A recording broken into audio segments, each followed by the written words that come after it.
Assalomu alaykum, qadrdon dehqonlar, hurmatli yurtdoshlar. Nurli olam kanalining mehmonlari va kuzatuvchilari, sizlar bilan yana men Akmal aka. Bugungi suhbatlashadigan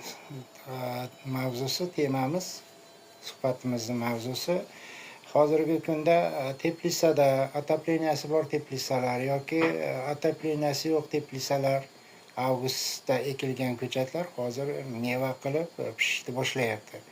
Shularni mazali qilib, juda maza kirgizib shirin qilish uchun, yana hosillari bir xil yirik bo'lishi uchun 10 litr suvga bir choy qoshiq shakar, choyga shakar qo'shasiz piyolaga. Shu qoshiqda, kichkina qoshiqda bir qoshiq monofosfat kaliy yoki kaliy nitratni o'zi. Bir qoshiq magniy sulfat, u ham choy qoshiqda. Yana bir qoshiq kaliy sulfat. Yana bir choy qoshiq limonli kislota. Yana bir choy qoshiqda железный kuparoz. Keyin 100 gram ekokombi mix, 100 gram sal ko'proq bo'lishi mumkin, 100 gram 50 gram qo'shing, 10 gram qo'shing bo'ladi. O'zi aslida aminokislota kerak. Agar aminokislota bo'lmasa, suyuq biogomusdan 100 gram qo'shing.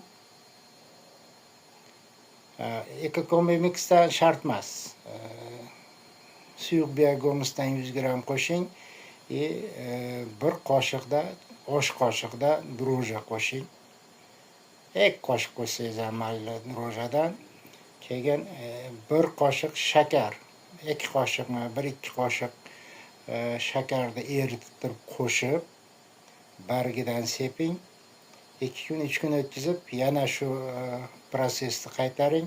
Hosillaringiz rezultati juda ham sifatli, shirin, mazali, ham yirik bo'ladi. Bu to'g'risida o'tgan yili, undan oldingi yili ham bitta rolik chiqardim.